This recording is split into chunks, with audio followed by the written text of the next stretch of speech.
Halo, selamat malam rekan-rekan yang saya kasih dalam nama Tuhan Yesus. Kembali bersama dengan saya, Feby Timotius dari Bara Digital Ministry. Malam hari ini kita akan kembali belajar kebenaran firman Tuhan. Dan ini sesuatu yang menarik buat kita akan lihat, dengar, dan juga renungkan tentang bagaimana mungkinkah menolong diri sendiri. Nah, teman-teman, mungkin tema ini agak asing ya buat kita, tapi ternyata prakteknya itu sudah cukup lama, bahkan mungkin sedang menjangkiti atau sedang merasuki banyak orang Kristen. Apa sih itu? Nah, nanti Pak Pendeta Bambang dengan sangat jelas akan menolong kita untuk bukan saja menjelaskan, tetapi juga melihat dan membuka hati kita berdasarkan kebenaran firman Tuhan. Nah, sebelum kita akan menikmati, kita berdoa terlebih dahulu. Tuhan Yesus yang mengasihi kami, seringkali ada banyak ajaran dan segala hal yang kami jalani itu seolah-olah benar, tetapi ternyata pada waktu kami membuka dan membedahnya didasarkan kepada firman Tuhan, ada sesuatu yang harus kami pertanyakan, ada sesuatu yang harus kami benahi. Karena itu, berkati di malam hari ini, dengan kebenaran yang akan Engkau nyatakan kepada kami melalui hamba-Mu, Pendeta Bambang, yang sudah menyiapkan dan juga dalam pengalaman kehidupan pelayanannya, untuk kami boleh diberkati. Terima kasih, di dalam nama Tuhan Yesus kami bersyukur dan berdoa. Amin. Selamat malam Pak Bambang, saya persilakan Pak. Ya, selamat malam. Kita berjumpa kembali. Senang sekali kita boleh dalam keadaan yang baik dan kiranya Tuhan memberkati kita. Malam hari ini saya menyampaikan satu tema, yaitu mungkinkah menolong diri sendiri. Saya sering mendengar jemaat yang sangat senang sekali mendengarkan pembinaan rohani atau khotbah-khotbah yang berisikan materi pengembangan diri. Hidup lebih baik, hidup lebih sempurna, memiliki hidup yang lebih bernilai dan bermakna. Dan biasanya pembinaan dan khotbah rohani yang sangat disenangi itu bertemakan 5 prinsip hidup pernikahan yang bahagia, 7 strategi memiliki karir yang cemerlang, 5 langkah menjadi entrepreneur yang sukses, 3 kunci rahasia membesarkan anak, 3 disiplin menjadi dewasa secara rohani, 4 lompatan iman, 3 jurus mematikan dosa, 3 langkah bertahan dalam penderitaan, rahasia hidup berkelimpahan, dan lain sebagainya. Tentunya Bapak, Ibu, dan sahabat-sahabat muda punya kerinduan yang seperti ini, yaitu memiliki kehidupan yang lebih baik, lebih bernilai, dan lebih sempurna. Itu tidak salah. Hal ini yang menjadi titik perhatian kita pada malam hari ini adalah bila pembicara seminar atau pengkhotbah tersebut menyampaikan materinya tidak berpusatkan kepada kebenaran firman Tuhan, tidak berpusatkan kepada Injil dan pemaknaan yang sejati, yang seharusnya disampaikan, tetapi hanya menempatkan firman Tuhan atau Injil itu hanya sebagai cantolan dalam bahasa Jawa, atau sekedar pelengkap, atau kadang ada yang mengatakan dengan istilah cocok logi, dipaksakan, dicocok-cocokkan dengan poin-poin yang disampaikan, sehingga poin-poin materi yang disampaikan hanyalah yang disebut sebagai Injil self-help, menolong diri sendiri, Injil menolong diri sendiri. Jadi materi pembinaan rohani dan khotbah Injil self-help seperti cara atau panduan atau pedoman hidup agar dapat memiliki hidup yang lebih baik, lebih bernilai, dan lebih sempurna, itu hanya sebagai satu petunjuk bagaimana kita ini memodifikasi, Bapak Ibu. Bagaimana kita itu hanya sekedar memodifikasi kebiasaan kita. Jadi kebiasaan kita dimodifikasi lebih baik. Kemudian kita juga hanya bukan demikian, mendengarkan materi itu, ternyata kita menemukan kebiasaan baru. Oh, sesuatu yang lama kita rubah. Mungkin itu tidak salah Bapak Ibu. Tetapi hanya sekedar menemukan kebiasaan baru. Bukan transformasi kehidupan total, di mana kita sungguh-sungguh bertobat dan kita sungguh-sungguh Injil itu berbicara sehingga mengubah perilaku kita benar-benar seturut dengan nilai-nilai kekudusan Allah. Tapi kita juga akhirnya banyak yang terjebak mengontrol lingkungan. Sehingga kita misalnya melihat orang lain berperilaku seperti itu, kebiasaan seperti itu, kita menjadi juru kontrol, seperti orang Farisi. Wah, kita menilai seseorang dari apa yang kemudian mereka lakukan. Dan mungkin di dalam diri kita ingin mendapatkan hidup yang lebih baik. Tentu, Bapak, Ibu, dan sahabat muda, ini adalah sesuatu yang tidak salah sekali lagi. Ya, tidak salah. Tetapi sekali lagi, materi pembinaan dan khotbah yang seperti ini itu tidak ubah, tidaklah memberikan kepada kita satu transformasi secara total dalam kehidupan kita.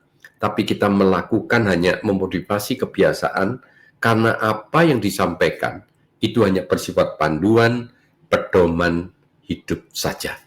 Lalu apa bedanya dengan ajaran-ajaran lain yang di luar kekristenan? Mungkin tidak ada bedanya. Nah, ini yang menjadi perhatian kita pada malam hari ini. Nah, pertanyaan kita, mengapa Injil self-help ini sebagian jemaat tertarik mendengarkan? Bahkan saya seringkali mendengarkan, khotbah itu harus yang cespleng seperti ini, begitu ya. Khotbah itu berbicara how to, bagaimana. Jangan teori atau kemudian yang bulat, begitu ya. Wah, khotbah itu jangan kemudian berbicara tentang sesuatu yang kemudian Alkitab itu, wah, dibuat lebih dalam sampai akhirnya kita tidak mengerti, misalnya begitu. Ternyata Bapak Ibu, apa yang sekarang ini terjadi, itu bukan hanya terjadi pada zaman jemaat masa kini. Manusia pertama itu sudah tertarik pada Injil self-help. Kalau kita melihat Kejadian pasal 3 ayat 4-5. Tetapi ular berkata kepada perempuan itu, sekali-kali kamu tidak akan mati. Sebaliknya dikatakan, Allah mengetahui pada waktu saat kamu memakannya, matamu akan terbuka dan kamu akan menjadi seperti Allah. Tahu tentang yang baik dan yang jahat. Nah, melalui ayat ini, ular itu mengatakan pada Hawa, sekiranya kamu memakan buah ini, wawasanmu, kebijaksanaanmu, dan kemampuanmu akan berkembang dan meningkat secara pesat, bahkan kamu akan menjadi seperti Tuhan. Nah, jangan ragu melangkah, jangan bimbang dengan usulanku, ambillah buahnya, please ambillah buahnya. Ternyata manusia itu rindu dan ingin menjadi seperti Tuhan. Maka mereka makan buah yang dilarang oleh Tuhan untuk dikonsumsi. Menarik sekali, ternyata Injil, pengembangan diri atau Injil self-help ini, sudah terekspos di kitab Kejadian. Ular itu memberitakan Injil self-help dengan membujuk perempuan pertama di Taman Eden. Lalu kalau kemudian kita melihat di dalam Perjanjian Baru, ternyata tepatnya di zaman Tuhan Yesus, sebenarnya juga terjadi hal yang sama. Di mana para pemuka agama Yahudi sangat getol dengan hukum-hukum rohani sebagai pedoman untuk menyampaikan Injil self-help yang harus ditaati agar hidup lebih nyaman dan aman, mendapat berkat bukan kutuk, menjadi orang yang rohani, menjadi orang yang saleh seperti para pemuka agama, bukan menjadi orang berdosa dan jahat, menolong diri sendiri untuk hidup lebih baik, nyaman, penuh berkat dan saleh, harus menuruti hukum-hukum rohani yang diciptakan oleh mereka juga. Dan yang membuat kita miris, para pemuka agama itu mengajarkan untuk dekat dengan Tuhan, dan Tuhan berkenan menerima umatnya, harus melakukan Injil self-help. Berdasarkan aturan dibuat manusia, mereka tidak lagi mengajarkan tentang Injil yang sejati.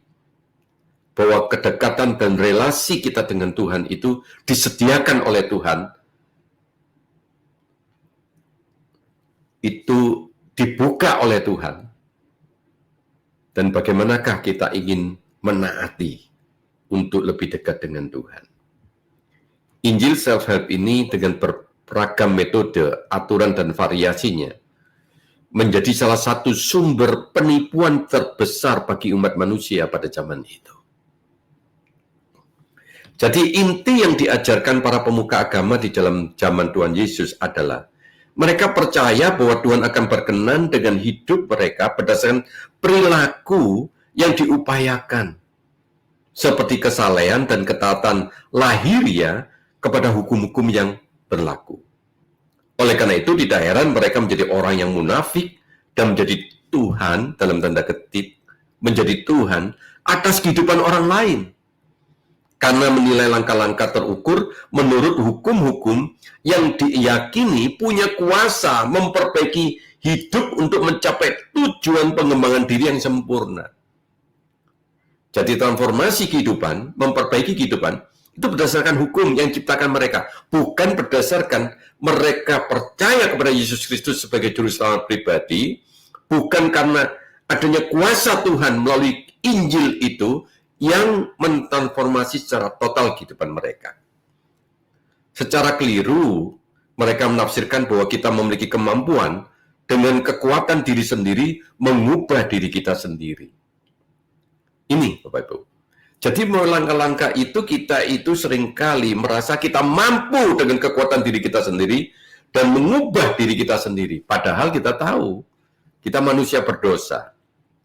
Ketertarikan kepada kedagingan lebih besar daripada ketertarikan kepada apa yang Roh Kudus ingin karyakan melalui kehidupan kita, bukan? Kita manusia berdosa, kedagingan kita itu masih besar sekali. Ini yang kita tidak ingat. Kita manusia tidak mampu. Kita memohon Roh Kudus Tuhan yang seharusnya bekerja dalam diri kita, itu yang memampukan kita untuk memiliki kehidupan yang lebih baik dan sempurna.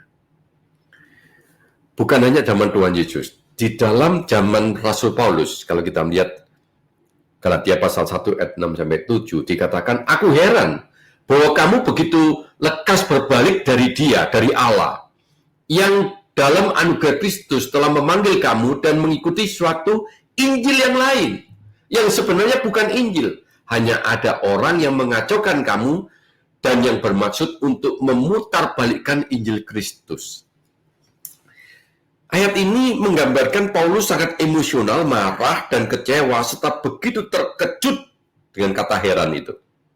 Karena begitu cepat, dalam kurun waktu kurang lebih 1 tahun setelah dia melakukan perjalanan misi, jemaat itu sudah terperosok ke dalam kesesatan. Paulus menuliskan kata berbalik, artinya meninggalkan Allah. Meninggalkan ajaran Injil yang sejati, yaitu Injil Kristus.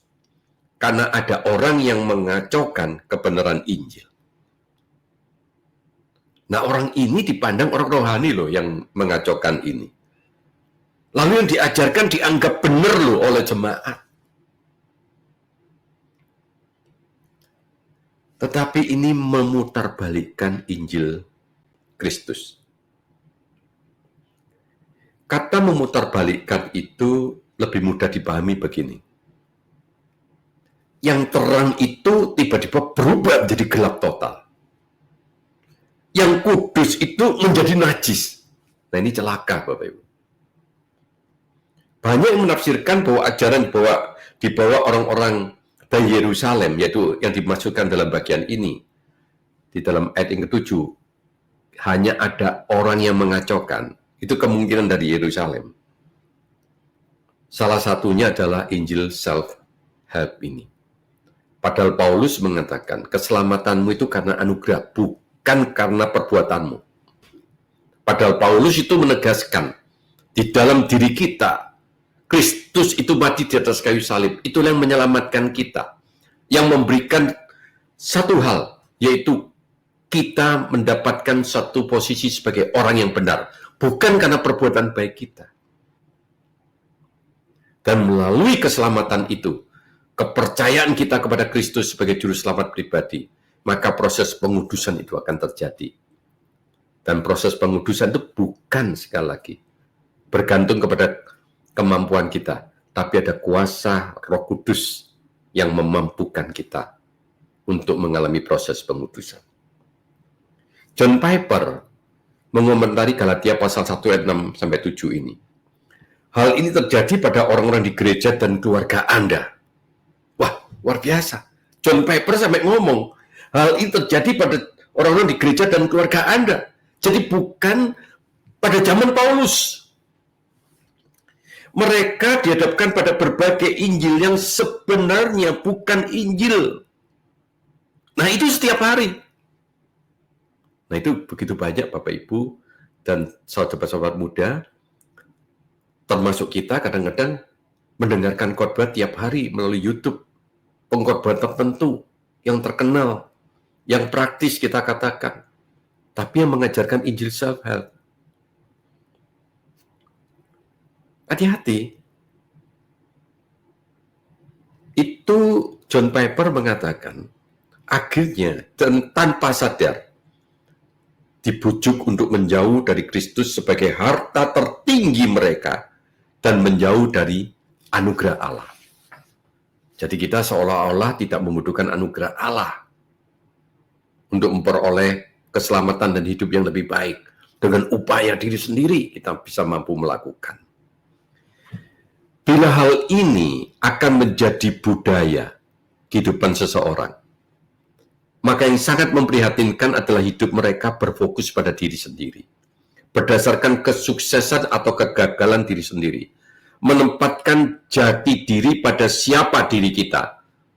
Sepertinya itu tidak sesat, padahal ini menyesatkan, sebab saudara dan saya akan terperangkap dengan memberhalakan diri sendiri. Namun jika kita berpikir bahwa Injil utama dari ajaran kekristenan seperti ini, kalau itu memang kita katakan ini ajaran utama, maka kita kehilangan inti dari Injil Kristus dan kita meninggalkan inti kehidupan kita dari ikut Yesus. Sekali lagi, kita meninggalkan inti dari ajaran Kristus dan kita meninggalkan inti dari ikut Yesus. Jadi sekali lagi pada intinya, Injil self-help itu mendistorsi Injil sejati. Injil sejati sangat eksplisit mengajarkan bahwa kita adalah manusia berdosa, membutuhkan Tuhan Yesus yang menyelamatkan kita, membutuhkan kuasa Injil, memulihkan kehidupan kita. Sangat jelas Injil sejati mengajarkan kita membutuhkan kuasa Allah dalam menjalani hidup menurut roh dan tidak menuruti nafsu kedagingan. Injil yang sejati selalu membuat kita berserah diri kepada Tuhan dan tidak akan pernah membuat kita berpikir bahwa kita bisa menolong diri sendiri. Saya tekankan sekali lagi, Injil yang sejati selalu membuat kita berserah diri kepada Tuhan dan tidak akan pernah membuat kita berpikir bahwa kita bisa menolong diri sendiri. Seorang yang bernama Michael Horton, dalam bukunya Christless Christianity, dia menuliskan, berita sentral kekristenan bukanlah sebuah wawasan dunia, suatu gaya hidup, atau sebuah program untuk perubahan diri dan masyarakat. Berita sentral kekristenan adalah Injil. Dan kata Injil dari bahasa Yunani artinya kabar baik yang biasanya digunakan dalam konteks mengumumkan suatu kemenangan militer. Jadi ada peperangan, lalu kemudian ada seorang utusan yang datang kepada raja dan mengatakan, ini ada satu kabar baik, kita menang. Injil merupakan laporan dari seorang pembawa pesan yang dipilih tiba dari medan perang. Itu maksudnya. Kita itu, Bapak Ibu, sedang mengalami peperangan rohani. Dalam kehidupan kita, sepanjang kehidupan kita, kita itu berada dalam peperangan rohani. Nah, oleh karena itu, Bapak Ibu, kita harus melihat di dalam kehidupan kita, berita sentral kekristenan itu adalah Injil. Kenapa Injil? Kita ingat Roma pasal 1 ayat 16-17. Sebab aku tidak malu terhadap Injil, karena Injil adalah kekuatan Allah yang menyelamatkan setiap orang percaya. Pertama-tama orang Yahudi, tapi juga orang Yunani. Sebab di dalamnya nyata kebenaran Allah yang bertolak dari iman dan memimpin kepada iman, seperti ada tertulis, orang benar akan hidup oleh iman. Injil itu sendiri memiliki kekuatan berbicara dalam hati seseorang. Gospel itu adalah the power of God. Kekuatan Allah berbicara dalam hati seseorang, mencelikkan mata rohani seseorang yang hidup dalam kegelapan. Tapi Injil itu punya daya ledak yang luar biasa, sebuah dinamit yang luar biasa, yang mampu mentransformasi sehingga memampukan seseorang menjadi seorang yang percaya kepada Yesus Kristus sebagai juru selamat pribadinya. Jadi oleh karena itu Injil itu the power of God, kekuatan Allah tidak terbatas. Kita manusia yang terbatas, tidak bisa dengan kekuatan diri kita sendiri mengubah hidup kita. Kita perlu gospel. Kita perlu gospel itu. The power of God itu. Kita memerlukan itu. Sehingga Bapak Ibu dan sahabat muda, justru saya anjurkan kita menonton video pembinaan rohani di YouTube dan sebagainya. Di aplikasi apapun. Carilah pengkhotbah yang benar-benar memberitakan tentang Injil. Karena Injil itu sendiri yang mengubah kita. Bukan pengkhotbahnya, bukan pembawa seminar atau pembinaan itu. Tapi Injil itu sendiri yang mengubah hidup kita. Kita bersyukur ada Barat Digital Ministry. Kalau kita melihat, sudah ribuan video pengajaran di Barat Digital Ministry. Yang saya amati semua itu berpusatkan pada Injil. Itu yang seharusnya kita dengarkan. Begitu banyak video, mungkin yang sudah lama. Bapak, Ibu, dan sahabat muda boleh mendengarkan kembali untuk menguatkan iman kita, mengubah hidup kita menjadi lebih baik. Mengubah hidup kita menjadi seseorang yang berkenan di hati Tuhan.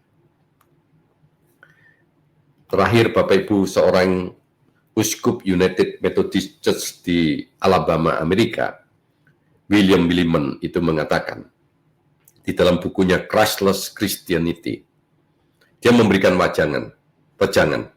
Di dalam proses membaca polemik yang berpusat kepada Kristus ini, Anda diingatkan kembali pada kuasa Injil. Allah mengampuni kita yang mengorbankan harta karun intelektual kita yang agung. Injil Allah yang ada pada kita demi mendapatkan seonggok hal-hal remeh yang ngawur, pragmatis, utilitarian, mengejar kebahagiaan puncak melalui dengan menikmati hal-hal yang bersifat duniawi dan usaha menolong diri sendiri, self-help. Ini yang disampaikan Bapak Ibu, kita diingatkan kembali kepada kuasa Injil. Oleh karena itu, mungkinkah menolong diri sendiri? Bapak Ibu sudah tahu akan jawabannya. Kiranya malam ini kita mendapatkan berkat dan kita sungguh-sungguh mau memiliki satu kehidupan yang berpusatkan pada Injil. Itulah yang akan mentransformasi hidup kita. Semakin hari semakin baik serupa dengan Kristus. Hidup kita berkenan di hati Allah. Amin. Amin. Baik, terima kasih Pendeta Bambang buat kebenaran yang sudah disampaikan pada kita semua. Ini sesuatu yang rasanya ketika mendengar berarti artinya, oh iya ya, ternyata sesuatu yang rasanya juga di kemasannya Injil gitu ya. Tadi Pak Bambang bukannya itu salah, tetapi kalau penekanan kepada itu jadi sesuatu yang melencengkan kita kepada Injil yang sejati. Jadi teman-teman kita harusnya semakin peka dan semakin melihat hal-hal yang harusnya memuaskan jiwa itu berdasarkan Injil sejati. Nah, Pak, kalau demikian adanya, nah kan seringkali mungkin teman-teman atau seseorang di luar sana juga akhirnya bertanya, bagaimana sih Pak langkah praktis supaya kita sebagai apalagi juga jemaat gitu ya, bisa terhindar dari self help ini Pak, kalau dalam secara praktisnya Pak. Ya, ini adalah satu pertanyaan yang praktis yang tentunya merupakan satu pergumulan bersama, Pak, di antara kita semuanya. Ya. Yang pertama, tentu ada kehati-hatian di dalam memilih khotbah dan pembinaan yang ingin Anda dengarkan. Apakah materi khotbah dan pembinaan itu hanya memuaskan pikiran kita? Tetapi Bapak Ibu dan sahabat-sahabat muda lupa bahwa sebetulnya Alkitab itu, ayat Alkitab itu seharusnya dieksposisi secara benar, dan ayat-ayat Alkitab itu benar-benar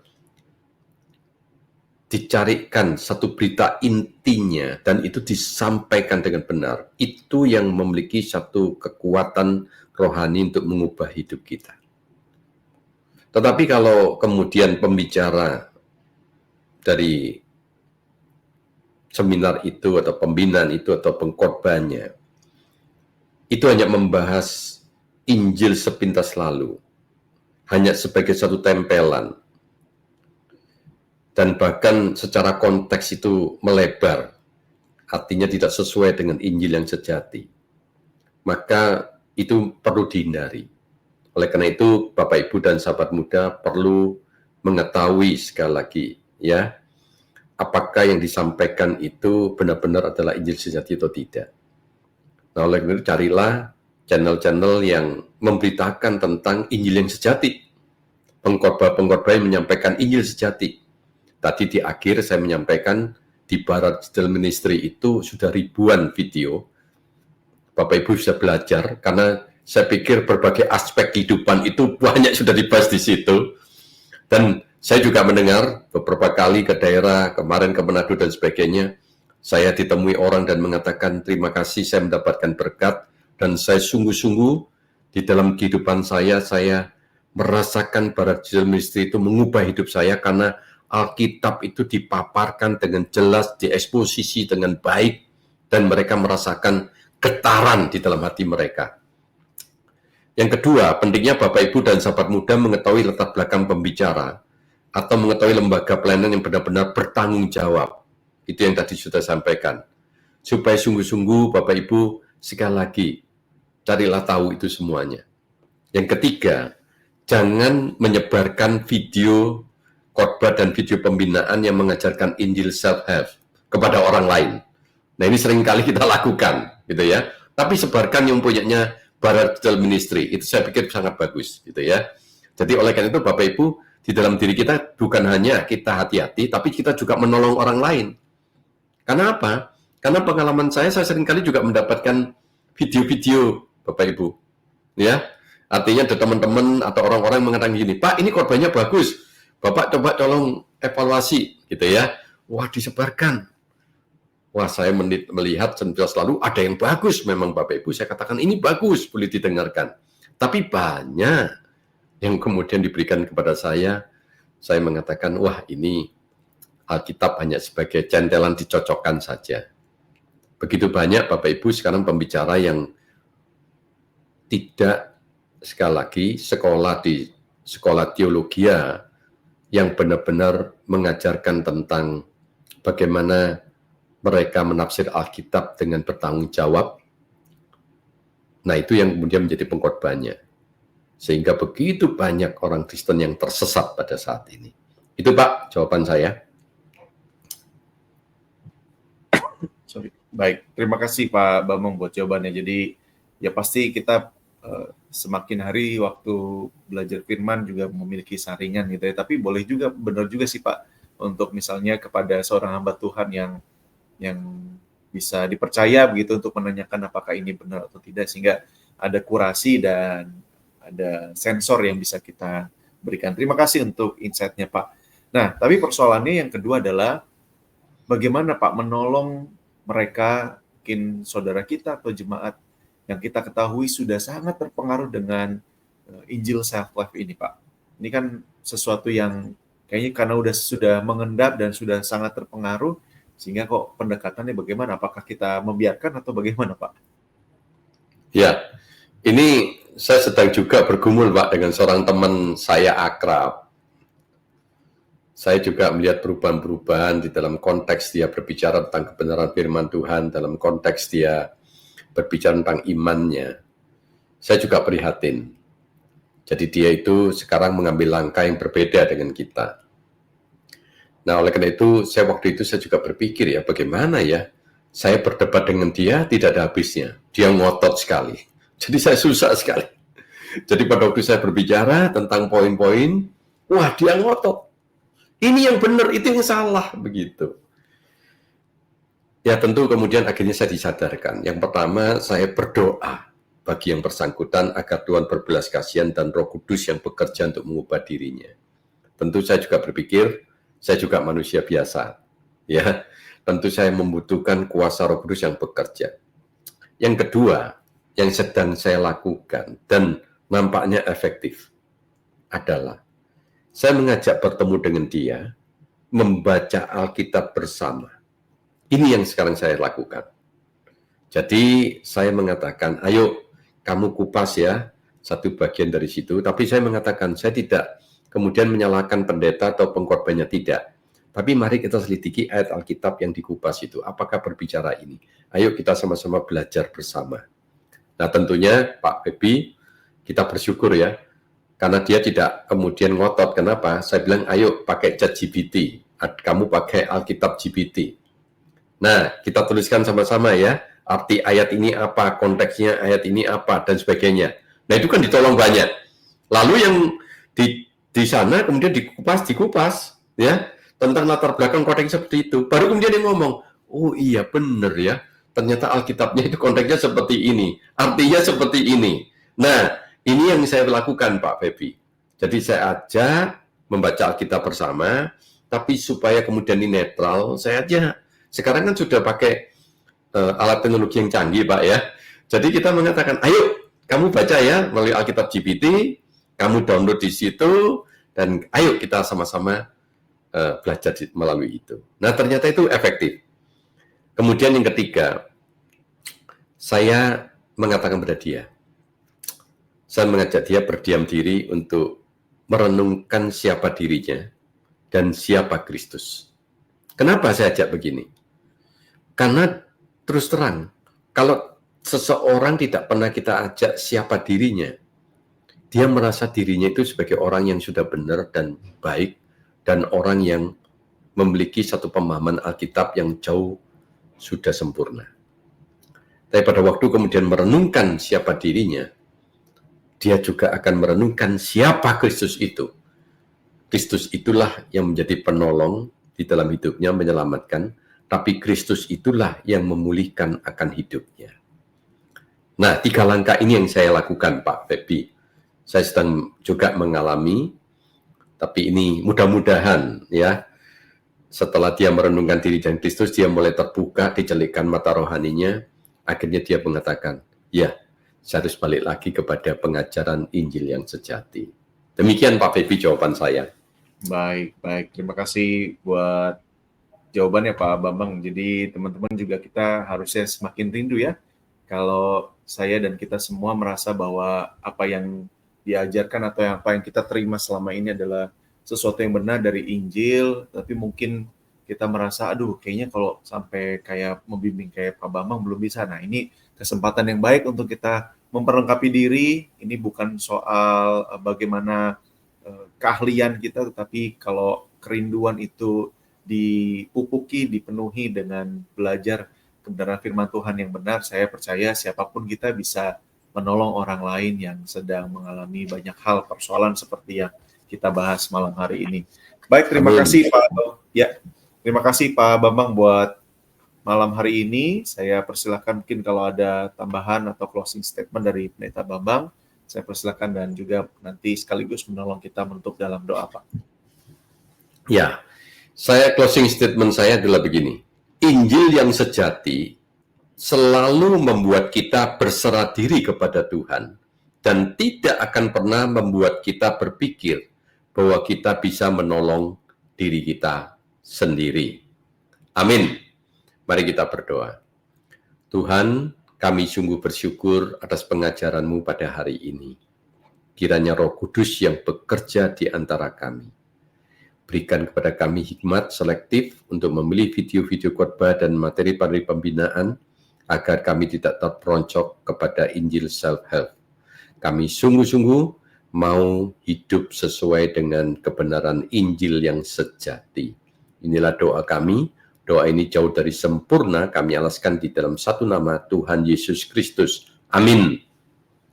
Amin. Sekali lagi terima kasih untuk Pendeta Bambang yang sudah menolong kita semua. Terima kasih buat kebersamaan juga dari rekan-rekan yang sudah menikmati dan belajar bersama dengan kami. Saya Feby dan Pendeta Bambang, serta kerabat yang lain di balik layar, kami undur diri. Tuhan berkati kita semua. Amin. Terima kasih Pendeta.